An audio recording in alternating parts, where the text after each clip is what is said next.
Let's Get Down to Business is presented by Bravo, the marketing arm of Ash Brokerage Corporation, the practice enhancement company. All this week, it's multi-life and executive long-term care insurance. And on today's show, underwriting multi-life long-term care. And with me is nationally recognized long-term care expert, Maria Sarchi. Hi everyone, I'm Steve Savant, syndicated financial columnist and contributing author to Backroom Technician. Let's get down to business. Well, Maria, we're day 4. We're talking about underwriting. Not just any underwriting, we're talking about morbidity underwriting. And all I know is it sounds scary coming from a mortality point of view from Steve Savant, the life guy, talking about Steve Savant, the morbidity guy. So walk me through some of this, because when I think of long-term care, I mean, if you recall, if you haven't seen the individual series that Maria and I did a couple weeks back, I still suggest you go out and watch that first. It really gives you an underpinning and a foundation so you can really understand what we're talking about. And one of those things is we don't have these multiple areas of underwriting classifications. That was the big discovery 2 weeks ago. It's preferred, it's standard, it's substandard. That's what you have. So there's not a lot of iterations in different levels. Once that being said, it's not, if it's not really group, and it's multi-life and it's individual, do I still get any underwriting concessions? Because it sounds like if it's individual, then what kind of concessions am I going to get? Well, you might get some.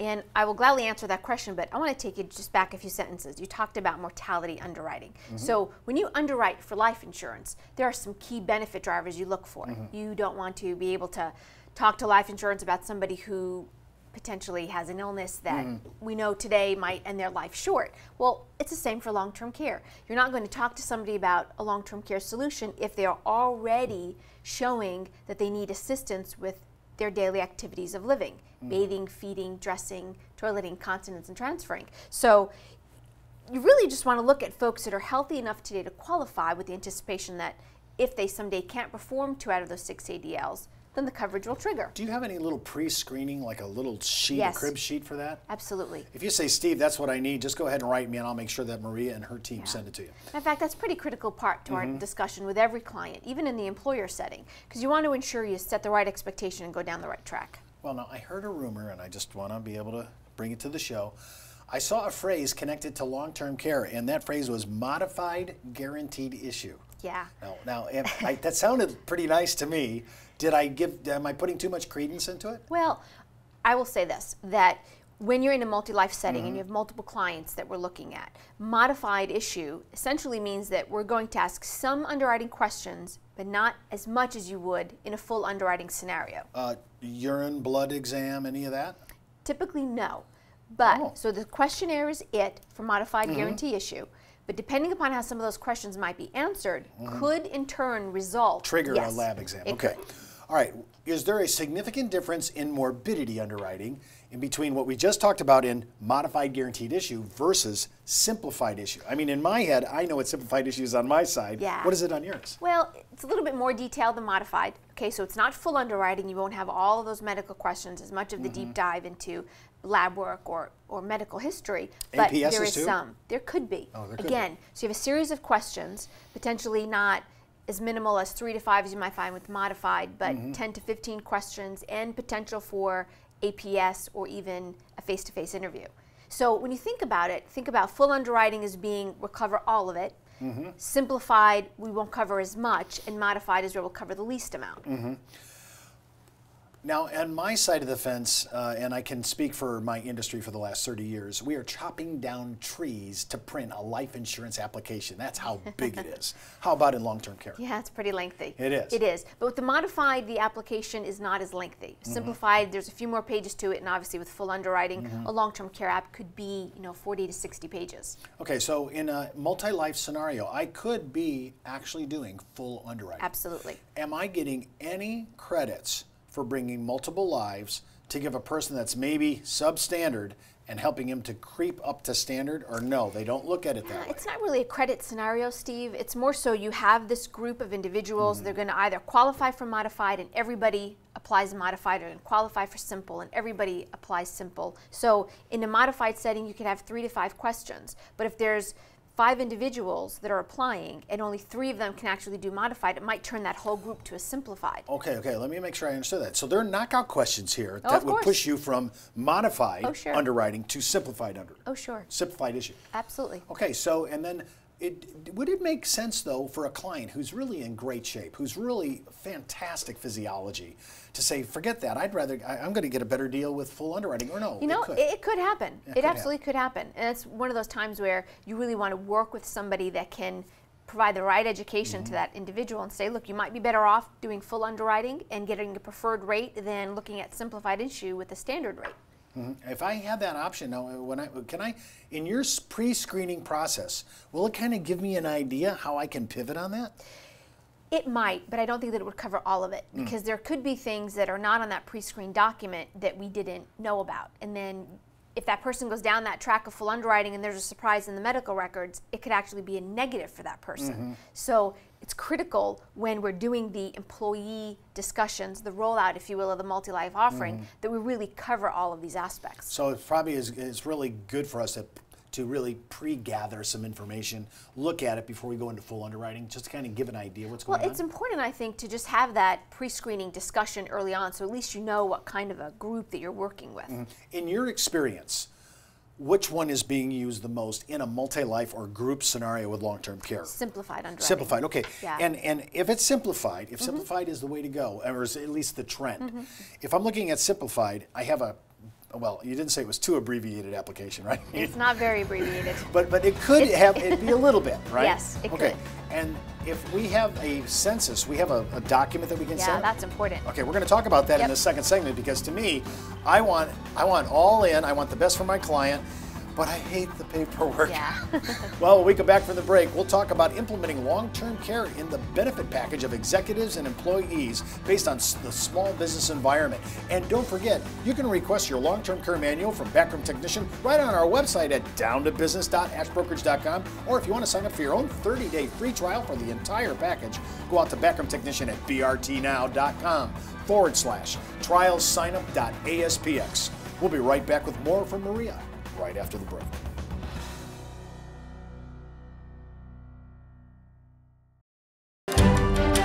Back in the day, life insurance professionals were called field underwriters. Then, carriers trained their field force in the basics of life insurance underwriting. Today, the insurance industry doesn't educate the agent population as they once did. But now you can have the Informed Risk Guide at your fingertips so you can illustrate a reasonable rate class for your life insurance prospects.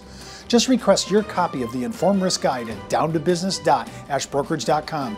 It's free from Ash Brokerage, the practice enhancement company.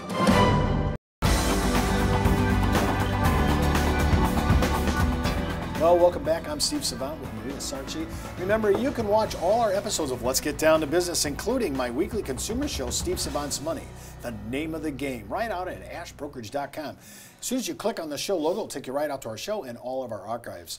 Hey, just a heads up, before moving forward with any of the ideas on our show, especially that yesterday's show on taxes, right? Absolutely. Always consult your tax advisor, legal counsel, as well as your broker-dealer compliance officer if you are so FINRA licensed. Well, let's get down to business. We're talking about implementing long-term care, LTC, in a benefit package for executives, for employees. We're talking about, within the prior segment, underwriting. Whew, we're out of that area. And number two, we're talking about trying to determine what kind of contributions, but before that, I need to do some data collecting. Yeah. And talk about collecting Yeah. the census and evaluating the census. You know, it's a process, especially if you're talking about offering a benefit as important as this to employees. And the employer wants to make sure that he or she has all their ducks in a row before they even start to talk to their employees about it. So how do you begin? Well, step one is to understand where the employer is going to fit in this offering. Will there be any kind of contributions that the business will be making on behalf of the employees? Step two is to take a look at that census, because the census drives a lot of the information that we need to work with the insurance carrier to determine what kind of a solution can we offer here? What kind of underwriting? What kind of discounting? What kind of paperwork will we require? Well, can I stop you there for a second? I want to know, how detailed is the census, and do you use a universal census, or are there certain carrier census data collectors that are really better than others? You know, it's up to the employer to provide the census to us, so we don't go out and say, So it's going to here's come in an what we Excel need. spreadsheet It or can, something? Yes, it can. And so what do you need from it, though? Information such as the title of the employee.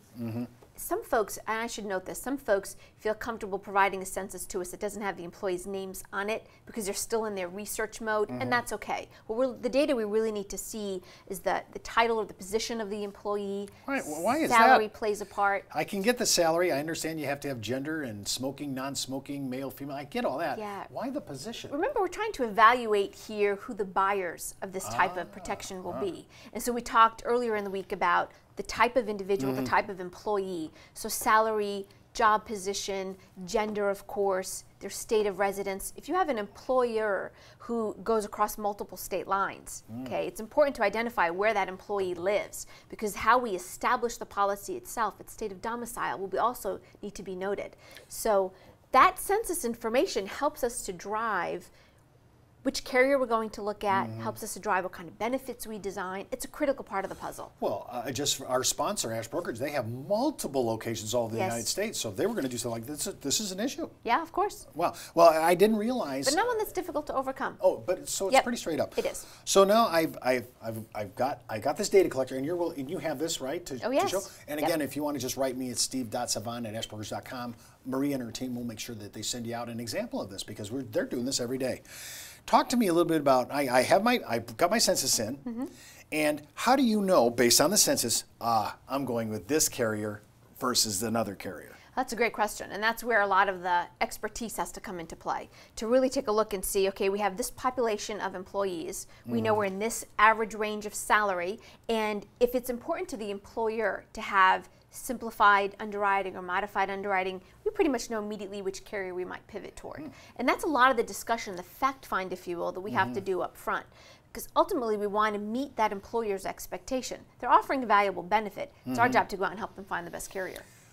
When I'm looking at multi-life, is there any minimum requirements or minimum threshold to even play in this arena? Do I need 3 people? Do I need 10 people? How many people do I need? Well, on average, 5. 5 is the 5. minimum of where you want to start. Okay. But for the higher underwriting elements, modified guarantee, you've got to bring that up to 15. You know, so it really does vary.